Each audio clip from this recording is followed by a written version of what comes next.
"Your father asked me to tell you something," the priest said, "but he asked me to wait until after the funeral."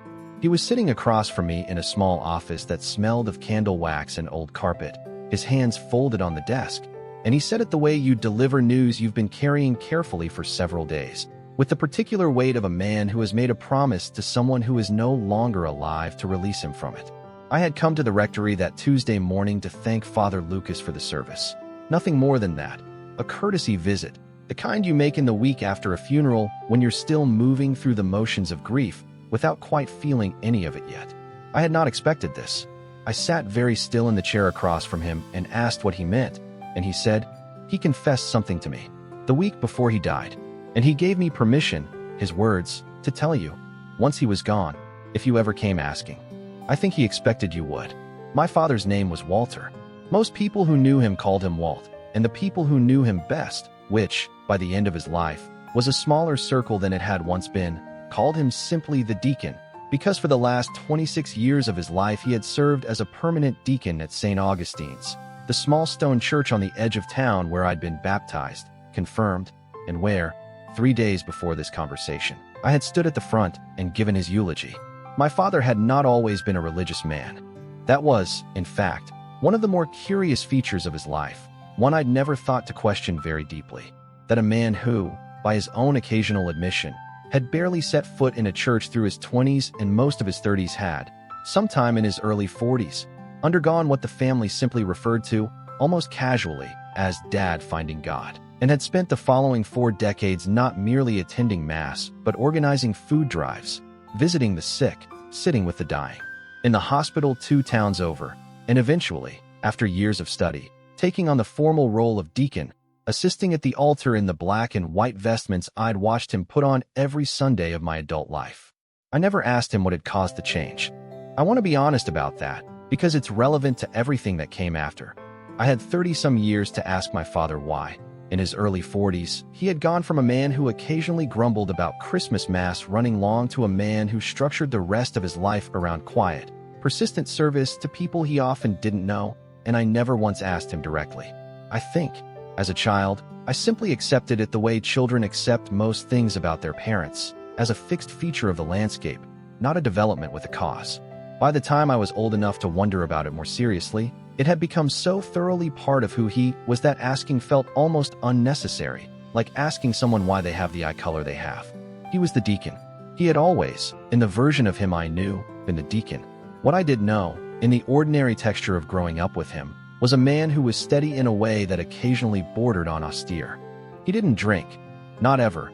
Not even a glass of wine at Christmas, which I'd always assumed was simply a personal preference, the kind of small abstinence some men settle into without explanation. He kept a particular kind of order in his life. Up at 5:30 every morning for prayer before anyone else in the house was awake. A single cup of black coffee, the newspaper read in full and folded back into its original creases. He had a phrase he used, more than once over the years, usually when one of us, my sister or I, had done something he disapproved of, nothing serious, the ordinary missteps of adolescence. Everybody's paying for something, one way or another. Best to know what you're paying for. I never thought much of it. It sounded like the kind of thing fathers say, a little cryptic, a little stern, meant more to end a conversation than to open one. He drove the same route to the hospital 2 towns over every Wednesday for visitation, had done so for over 20 years, visiting patients who had no family nearby or no one willing to sit with them. A service the hospital chaplaincy program had matched him to sometime in his mid-40s, and which he had simply never stopped doing, even after his own knees made the drive uncomfortable. Even in the last 2 years when I know it must have cost him something just to make the trip. I used to ask him, occasionally, what that was like, sitting with strangers who were dying, week after week, for 2 decades, and he would say something brief and deflective, the way he deflected most questions about his own interior life. Somebody ought to, he'd say. Doesn't cost me anything to sit there. I believed him at the time. I don't think I believe that anymore. I remember, once, asking him directly. I must have been about 16, old enough to be curious in a more pointed way than I'd been as a younger child. Why he'd never just become a priest, if the work meant that much to him. He laughed, a short laugh, not entirely comfortable, and said, "Priests get to start clean, more or less. Deacons can be married men, men who've already lived a whole life before they showed up. I asked him what he meant by that, and he said, "Nothing. Just that there's more than one way into this kind of work," and changed the subject to something else, the way he always did when a conversation drifted too close to whatever was underneath the surface of him. I let it go, the way I let most things go with my father. I didn't think there was a specific reason behind the deflection. I thought it was simply his manner, private, a little guarded, the generational reserve of a man who'd grown up being told that certain things weren't discussed. He was diagnosed with pancreatic cancer in late winter, 11 weeks before he died. 11 weeks that moved with the particular cruelty of that disease, fast enough that there was barely time to adjust to one stage of decline before the next one arrived. He spent the last 10 days of his life at home, in the bedroom he'd shared with my mother for 46 years, and Father Lucas visited him there 3 times in that final week, twice for ordinary pastoral visits, and once, on the Thursday before he died, for something my father had specifically requested, confession, the formal sacrament, administered privately, with the door closed, for nearly 40 minutes. I remember that visit.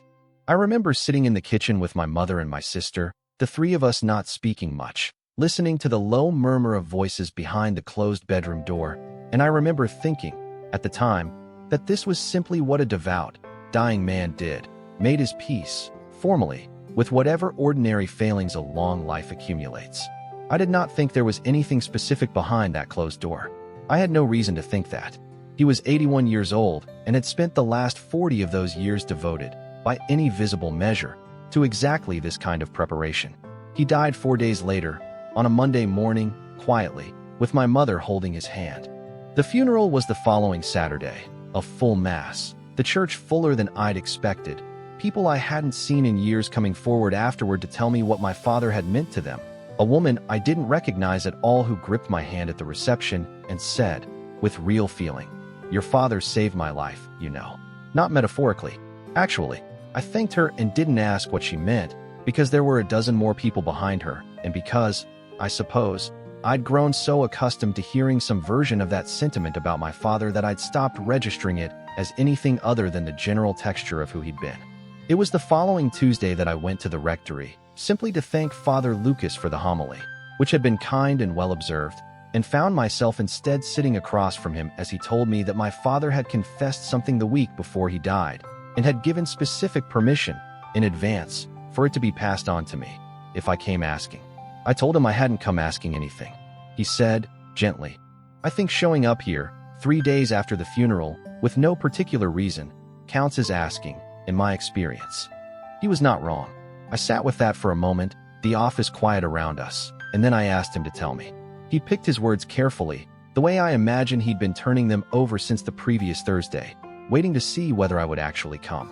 "Your father told me," he said, "that in 1968, when he was 23 years old, he was responsible for the death of a young woman in a car accident. He had been drinking. He was not caught. There were no other witnesses on the road that night, and he left the scene before anyone arrived. He carried that, alone, completely alone, for 15 years, until the morning he walked into a church for the first time in over a decade and asked to speak to a priest. That was the beginning of what your family always called Dad finding God. It wasn't really God he found that morning, not first. It was the unbearable weight of 15 years of silence, and the only place he knew to put it down. I sat very still in that chair. I didn't say anything for what must have been close to a minute. I was aware of the carpet, the smell of candle wax, the particular gray light coming through the window behind the priest's shoulder, the way you become aware of physical details when the rest of you has stopped being able to process what you're hearing. My father, the man who didn't drink, not ever, not even a single glass of wine at Christmas, had been drinking at 23 on a road somewhere, and a young woman had died, and he had driven away. He never told anyone. I said, finally. It wasn't quite a question. Not your mother. Not the police, obviously, though by the time he confessed to me, decades later, there would have been no possibility of any legal consequence. Too much time had passed. The case had gone cold, unsolved, as far as I understand. He told me he thought about going to the authorities, even decades later, even knowing it would change nothing for them, just to have it on some kind of record. He decided against it. He told me his reasoning was that it would only create a second tragedy, that the woman's family had presumably made some kind of peace, however incomplete, with an unsolved accident, and that reopening it with a confession that arrived 20, 30, 40 years too late to mean anything legally would only reopen a wound for them, for no purpose he could identify except his own relief. He chose, instead, to spend the rest of his life in a different kind of confession. Ongoing, practical, the visits to the hospital, the deacon's vestments. 40 years of trying, in whatever way was available to him, to be a different kind of man than the one who drove away from that road in 1968. Father Lucas paused there and added something I haven't been able to stop turning over since. He told me one more thing about that night that I think you should hear, because I believe it's the detail that actually explains the other 40 years better than anything else does. He said that after it happened, after he realized what he'd done, and that there was no one else on the road, and that he had a choice in that moment, he sat in his car on the shoulder for almost 20 minutes before he drove away. He told me he has never, in 50-some years since, been able to account for what he did in those 20 minutes. He doesn't remember praying. He doesn't remember deciding anything, consciously. He just remembers, eventually, starting the engine and driving home, and that the next clear memory he has is standing in his own kitchen at 2 in the morning, still in his coat, unable to explain to himself how he'd gotten there. He told me that gap, those 20 minutes he can't account for, frightened him more than anything else about that night, for the rest of his life. He said it made him feel he'd been capable, for a short window, of becoming someone he didn't recognize, and that everything he built afterward, the prayer, the service, the discipline of his mornings, was in some sense an attempt to make sure that version of himself never had room to surface again. I sat with that for a long time. I want to describe what I felt, but the honest answer is that I'm not sure I felt any one thing clearly. There was a kind of static, a flatness, the sensation of an entire structure quietly rearranging itself somewhere behind my eyes, while the actual emotional response lagged several steps behind, unable to catch up. I asked Father Lucas, eventually, whether he knew her name. The woman. He said he did. My father had told him. He hesitated before he said it, and I understood the hesitation. He was deciding, in real time, how much further into this he was authorized to go, what exactly permission to tell my son had meant in the specific words my father had used. He said the name slowly, Carol in Whitfield. 19 years old, in 1968. A student at the teacher's college 2 towns over. The same town, I realized, where my father had driven every Wednesday for over 20 years to sit with dying strangers in the hospital. I asked him if that was a coincidence. The hospital, the town. He said it wasn't. I left the rectory that day without asking anything further. I told Father Lucas I needed time, and he said, of course, and that he was available whenever I wanted to talk more, and I drove home, not to my own house, but to my parents' house, where my mother was still living, where I sat in the driveway for almost 20 minutes before I went inside, because I didn't know yet whether I was going to tell her any of this, and some part of me needed to decide that before I walked through the door. I didn't tell her that day. I want to be honest about that too. I sat across from my mother at her kitchen table, the same table I'd grown up at, and I let her talk about ordinary things, sympathy cards that had arrived, a casserole a neighbor had dropped off, and I said nothing about what I'd just learned, because I genuinely did not know, sitting there, whether this was information that belonged to her, to me, or to no one at all.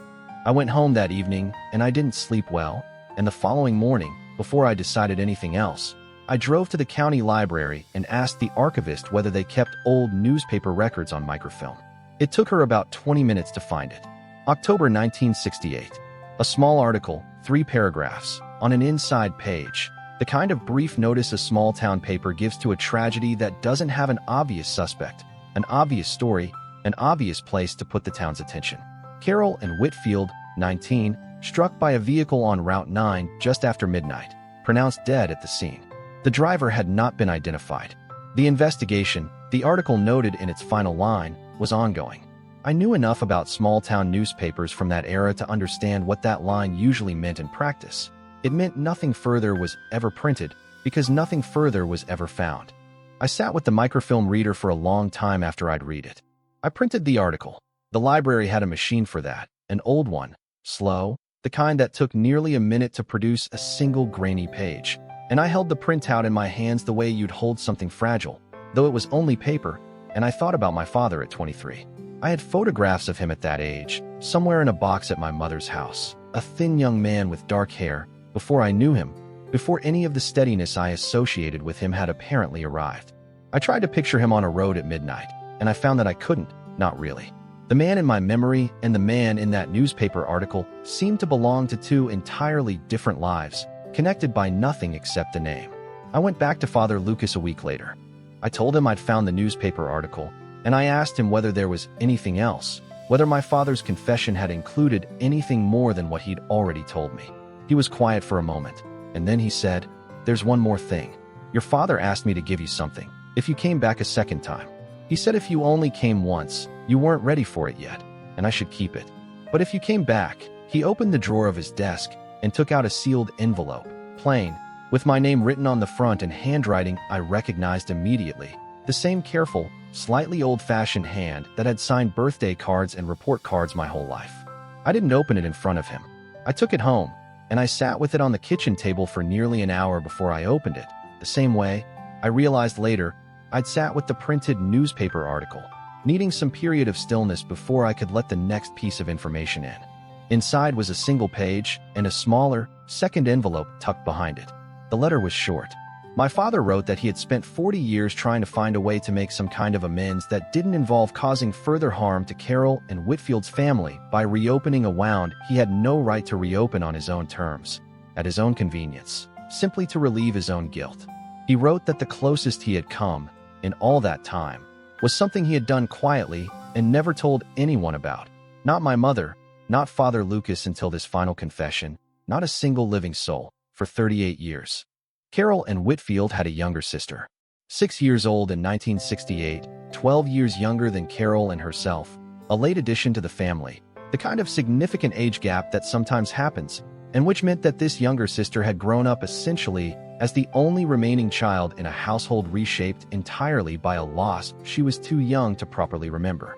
My father wrote that he had followed this family, quietly, from a distance, for years after the accident, not to make contact, not at first, simply because he could not stop himself from knowing what had happened to the people whose lives he had altered. He learned, eventually, that the family had struggled financially after Carolyn's death. Her father's health had declined. There had been medical bills, and the younger daughter's path through school had been complicated by money in the way these things often are. In 1979, 11 years after the accident, an anonymous trust had been established, administered through a small local bank, to cover this younger daughter's education. First at the local school, eventually college, fully funded, with no name attached, no explanation given, simply a fund that appeared, and that the family was told, by the bank, came from an anonymous benefactor moved by the family's circumstances. My father had funded it, quietly. For 38 years, in various forms, he had continued contributing to her education, later to her own children's education when she had a family of her own, without that family ever knowing the source, without Father Lucas knowing until that final Thursday, without my mother ever knowing where a portion of our family's money had gone for nearly 4 decades.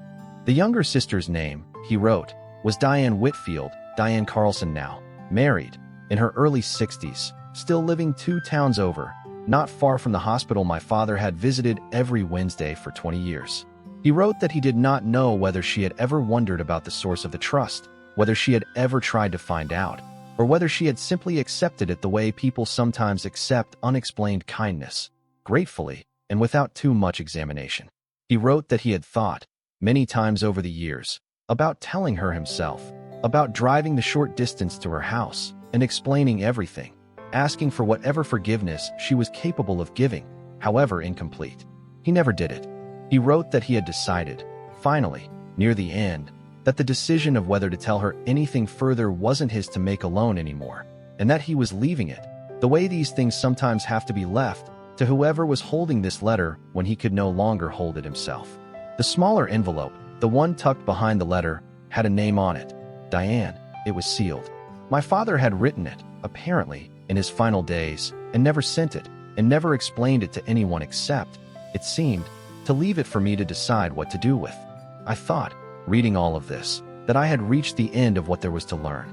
I sat at my kitchen table with the letter and the sealed envelope in front of me, and I felt something that I can only describe as a strange, heavy kind of completion, not peace, not yet, but the sense that I had now seen the whole shape of the thing, however painful that shape was. I began, almost without thinking about it, to fold the letter back along its original creases, the way you do with something you intend to put away. It was while I was doing that I noticed there was something else in the larger envelope. A third item I'd missed, tucked into the very bottom, beneath where the letter had been folded. A photograph. Small, old, black and white at the edges, turning slightly sepia with age. Two young women, arms around each other's shoulders, laughing at something outside the frame, standing in front of a car I didn't recognize. On the back, in my father's handwriting, added much more recently. The ink was a different color, clearly written decades after the photograph itself, were two words and a date. Asterisk Carol in 1968. Asterisk, and beneath that, in slightly shakier handwriting that I recognized as belonging to the very last weeks of his life.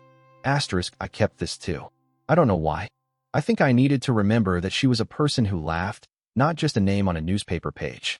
I'm sorry it took me this long to say so to anyone. Asterisk. I sat with the photograph for a long time. I don't know how long. The light outside had shifted from afternoon to early evening by the time I stood up from the table. I haven't decided yet what to do with the sealed envelope addressed to Diane. I drove past her street once, last week. I found her address easily enough. It's a small enough area that these things aren't hard to locate. And I sat in my car at the end of her road for nearly 10 minutes, the envelope on the passenger seat, before I drove home, without getting any closer than that. I think about my father's reasoning, that reopening this, even now, even gently, might cause a second kind of harm to a family that had, in whatever way available to them, already made their peace with an old, unsolved loss. I also think about 38 years of quiet, faithful, completely unacknowledged amends-making, and about a man who spent 4 decades of Wednesdays sitting with dying strangers in a hospital 2 towns over from where it happened, and I wonder whether some part of that, too, was its own private, ongoing visit to a town he could never fully leave behind. I told my mother, eventually, about a week after I found the photograph. I sat with her at the same kitchen table, and I told her everything, slowly, the way Father Lucas had told me, giving her time between each piece of it. She didn't cry, not at first. She sat very still, the same stillness I recognized in myself. And after a long silence, she said something I've thought about every day since. He used to wake up some nights, early on, before you children were born, and just sit on the edge of the bed in the dark. Wouldn't say why. I used to think it was just nerves, the way some young men are restless. I never asked him properly. I think some part of me always knew there was a room in him I wasn't allowed into, and I made my peace with that, the way you do, when you love someone and the rest of the marriage is good. I just didn't know the room had a name in it. Now it does. She was quiet for a while, and then she said, I'm glad he found a way to carry it that didn't crush him. I just wish he hadn't had to carry it alone for 15 years before he found that way at all. I think about that conversation often. I think about my father at 23, alone on a road at midnight, and I think about him at 38, walking into a church for the first time in over a decade because the weight had finally become unbearable, and I think about him at 81, in a bedroom he'd shared with my mother for 46 years, finally setting the whole of it down in front of a priest for days before he died, and asking, in the same breath, for it to be handed to me, carefully, in stages, only if I came. Looking for it twice. I went to St. Augustine's this past Sunday, for the first time since the funeral. I sat near the back, in a pew I don't think my father ever used himself. He was always up front, in his vestments, assisting at the altar, and I watched the new deacon, a younger man I don't know well, move through the same motions my father moved through for 26 years, and I thought about what those motions had actually been built on top of. 40 years of quiet penance, disguised, almost perfectly, as ordinary devotion. I don't know if I believe what my father believed, about God, about confession, about whether any of it actually settles a debt like the one he carried. But I understand, now, in a way I didn't a month ago, why a man might spend the rest of his life trying. I keep coming back to that detail about the 20 minutes he could never account for, the gap in his own memory that frightened him more than the accident itself. I think that's the part of this I find hardest to set down, harder even than the accident, harder than the money, harder than the sealed envelope still sitting in my desk drawer. Most of us, I think, like to believe we know exactly who we are, all the way through, with no rooms we haven't been into. My father carried, for 50-some years, the knowledge that there was a version of himself capable of sitting in a car for 20 minutes after taking a life and driving home anyway. And instead of letting that knowledge destroy him, or letting himself forget it, He spent every single day afterward building a different answer to the question of who he actually was, brick by brick, Wednesday by Wednesday, until the second answer was so much larger and so much more solid than the first that almost everyone who knew him, including his own children, never had reason to suspect the first answer existed at all. The photograph is on my desk now, propped against a stack of books. Carol and Whitfield, 19 years old, laughing at something outside the frame, Forever, in 1968. I look at it most mornings before I leave for work. I haven't decided about the envelope for Diane. Some mornings I think I'm close to deciding. Other mornings I think I'm exactly where my father was, for 38 years, looking at the same closed door and not yet ready to find out what's on the other side of opening it.